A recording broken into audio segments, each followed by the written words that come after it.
ನಮಸ್ಕಾರ, ನಾನು ಶುಭ. ಹಾಳಾಗಿರೋ ತೆಂಗಿನಕಾಯಿ ಇದ್ರೆ ಬಿಸಾಕ್ತಾ ಇದ್ದೀರಾ? ಇನ್ಮೇಲೆ ಬಿಸಾಕಕ್ಕೆ ಹೋಗಬೇಡಿ. ನೀವು ಜ್ಯೂಸ್ ಮಾಡ್ಬೇಕು ಅನ್ಕೊತಾ ಇದ್ದೀರಾ? ಈಸಿ ಟ್ರಿಕ್ಸ್ ಒಂದು ಹೇಳ್ಕೊಡ್ತೀನಿ ನೋಡಿ.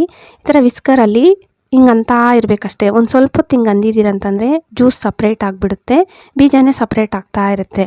ಮತ್ತೆ ಒಂದು ಸ್ಟ್ರೇನರಲ್ಲಿ ನೀಟಾಗಿ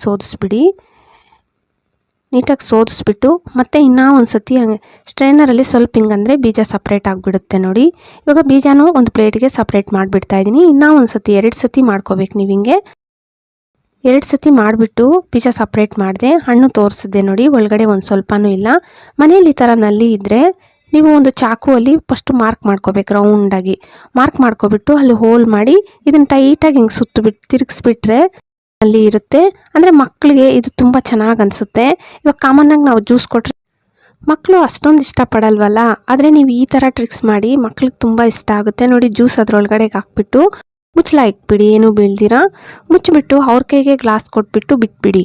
ಮಕ್ಕಳು ಅದನ್ನು ಆನ್ ಮಾಡಿಬಿಟ್ಟು ಕುಡಿತಾರಲ್ಲ, ಅವ್ರಿಗೆ ತುಂಬ ಇಷ್ಟ ಆಗುತ್ತೆ. ನಾನು ನಮ್ಮ ಮನೇಲಿ ಯಾವಾಗನ ಜ್ಯೂಸ್ ಮಾಡಬೇಕಂದ್ರೆ ಕಲ್ಲಂಗಡಿ ಹಣ್ಣು ಸೀಸನಲ್ಲಿ ನಾನು ಈ ಥರ ಮಾಡ್ತೀನಿ. ಮಕ್ಕಳಿಗಂತೂ ತುಂಬ ಇಷ್ಟ ಆಗುತ್ತೆ. ಬೇಕಂದರೆ ನೀವು ಐಸ್ ಕ್ಯೂಬ್ಸ್ ಹಾಕಿ ಸರ್ವ್ ಮಾಡ್ಬೋದು. ನಾನೇನು ಐಸ್ ಕ್ಯೂಬ್ಸ್ ಹಾಕ್ಕೊಂಡಿಲ್ಲ, ಉಳಿತಾಯ ಮಾಡ್ಕೋಬೋದು ಅಂತ ಟಿಪ್ಸ್ ತಂದಿದ್ದೀನಿ ನೋಡಿ. ಒಂದು ಸ್ಟೀಲ್ ತಟ್ಟೆಗೆ ವ್ಯಾಸ್ಲೈನ್ ಅಪ್ಲೈ ಮಾಡ್ಕೊಬಿಡ್ಬೇಕು. ಸ್ಟ್ರೈನರಲ್ಲಿ ಕುಂಕುಮ ಹಾಕ್ಬಿಟ್ಟು ಚಿಮ್ಕರಿಸ್ಕೋಬೇಕು. ಒಂದು ಸ್ವಲ್ಪನೂ ಗ್ಯಾಪ್ ಬಿಡ್ದಿರಾ ನೀಟಾಗಿ ಚಿಮ್ಕರಿಸ್ಬಿಡಿ. ಮತ್ತೆ ಮದುವೆ ಕಾರ್ಡಲ್ಲಿ ಈ ಥರ ಕಳಿಶ ಬೇರೆ ಬೇರೆ ಡಿಸೈನ್ಸ್ ಬಂದಾಗ ನೀವು ಕಟ್ ಮಾಡಿ ಇಟ್ಕೋಬೇಕು.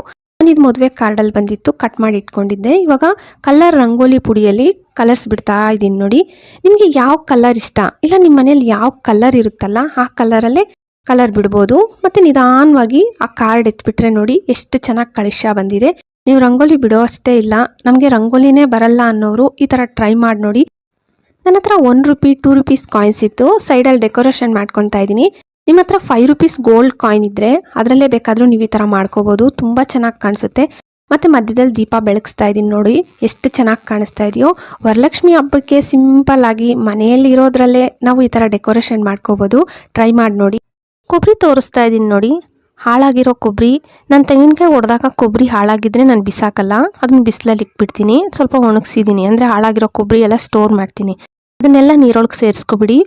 ಬೆಳಿಗ್ಗೆ ನಾನು ಒಂದು ತೆಂಗಿನಕಾಯಿ ಹೊಡೆದೆ, ಅದು ನೋಡಿ ಸ್ವಲ್ಪ ಒಳಗಡೆ ಎಲ್ಲ ಹಾಳಾಗಿರೋ ಸ್ಮೆಲ್ ಇದೆ. ಇದನ್ನು ನಾವು ಸಾಂಬಾರ್ಗಳಿಗೂ ಯೂಸ್ ಮಾಡೋಕ್ಕಾಗಲ್ವಲ್ಲ, ಅದನ್ನು ಒಣಗಿಸಿ ಇಡ್ಬೋದು. ಎಲ್ಲ ನೀಟಾಗಿ ನೀರಲ್ಲಿ ತೊಳ್ಕೊಬೇಕಂದ್ರೆ ಆ ಕಪ್ಪುಗಿದೆಯಲ್ಲ ಅದೆಲ್ಲ ನೀಟಾಗಿ ಹೊರಟೋಗೋ ಥರ ತೊಳೆದಿದ್ದೀನಿ.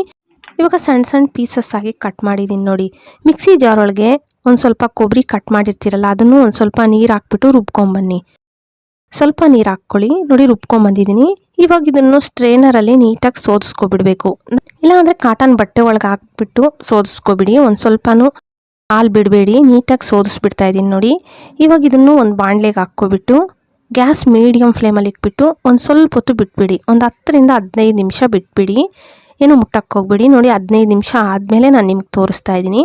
ಬ್ರೌನ್ ಆಗಿಬಿಟ್ಟಿದೆ, ಆಯಿಲ್ ಎಲ್ಲ ಮೇಲೆ ತೇಲ್ತಾ ಇದೆ, ನೋಡ್ತಾ ಇದ್ದೀರಲ್ಲ. ಇವಾಗ ಒಂದು ಸ್ವಲ್ಪ ತುಳಸಿ ಎಲೆ ಕೈಯಲ್ಲಿ ಚೆನ್ನಾಗಿ ಕಿವುಚ್ಬಿಟ್ಟು ಹಾಕ್ಕೋಬೇಕು, ಹಂಗೆ ಹಾಕಕ್ಕೆ ಹೋಗ್ಬೇಡಿ.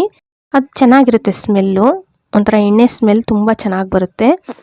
ಮತ್ತು ಸೋದಿಸ್ಬಿಡಿ, ಸ್ವಲ್ಪ ಬಿಸಿ ಇದ್ದಾಗೆ ಸೋದಿಸ್ಕೊಬಿಡಿ. ಒಂದು ಸ್ವಲ್ಪ ಬಿಸಿ ಇದೆ ನಂದು. ಸ್ಟ್ರೈನರಲ್ಲಿ ನೀಟಾಗಿ ಸೋದಿಸ್ಬಿಟ್ಟು ತೋರಿಸ್ತಾ ಇದ್ದೀನಿ ನೋಡಿ.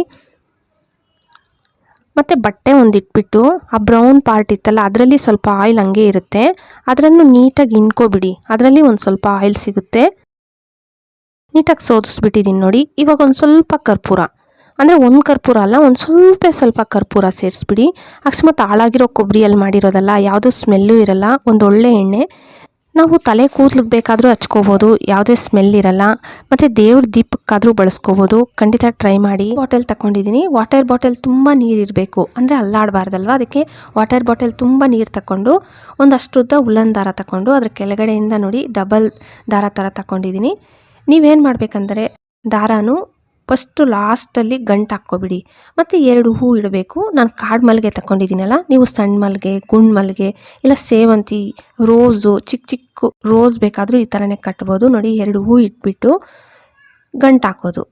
ಸೇಮ್ ಗಂಟು ಹಾಕೋದಂತೂ ಸಾಮಾನ್ಯವಾಗಿ ಬಂದೇ ಬರುತ್ತಲ್ವ. 2 ಹೂ ಇಟ್ಬಿಟ್ಟು ನಿಮ್ಮ ಲೆಫ್ಟ್ ಹ್ಯಾಂಡಲ್ಲಿ ಹಿಡ್ಕೋಬೇಕು ಹೂನು. ಮತ್ತು ರೈಟ್ ಹ್ಯಾಂಡಲ್ಲಿ ಗಂಟು ಹಾಕ್ಕೊಂಡು ಹಿಂಗೆ ಎಳೆದ್ರೆ ಸಾಕು, ದಾರದಲ್ಲಿ ಟೈಟಾಗಿ ಹಿಂಗೆ ಎಳೆದ್ರೆ ಗಂಟು ಬೀಳ್ತಾ ಇರುತ್ತೆ. ಇದು ತುಂಬಾ ಸುಲಭ. ನಮಗೆ ಹೂ ಕಟ್ಟೋದೇ ಬರಲ್ಲ ಅನ್ನೋರು ಕೂಡ ನೀವು ನಿಮಿಷಗಳಲ್ಲಿ ಕಟ್ಬೋದು. ನೋಡ್ತಾ ಇದ್ದೀರಲ್ಲ, ನಾನು ಒಂದಷ್ಟು ಉದ್ದ ಕಟ್ಬಿಟ್ಟೆ. ಎಷ್ಟು ಬೇಗ ಬೇಗ ಆಗುತ್ತೋ, ಏನು ಕಷ್ಟನೂ ಅನಿಸಲ್ಲ. ಅದು ತಿಕ್ಕಾಗೂ ಬರುತ್ತೆ. ನಮಗೆ ಹೂ ತಿಕ್ಕಾಗೇ ಇರಲ್ಲ ಅನ್ನೋರು ಒಂದ್ಸತಿ ಈ ಥರ ಟ್ರೈ ಮಾಡಿ. ನನ್ನ ವಿಡಿಯೋ ಇಷ್ಟ ಆಗಿದೆ ಅನ್ಕೊತೀನಿ. ಪ್ಲೀಸ್ ವಿಡಿಯೋ ಇಷ್ಟ ಆಗ್ತಾ ಇದ್ರೆ ಲೈಕ್ ಕೊಡೋದು ಮರಿಬೇಡಿ. ಹಂಗೆ ಸಬ್ಸ್ಕ್ರೈಬ್ ಮಾಡಿಕೊಂಡು ನಿಮ್ಮ ಫ್ಯಾಮಿಲಿ ಫ್ರೆಂಡ್ಸ್ಗೆ ಶೇರ್ ಮಾಡಿ. Thank you friends.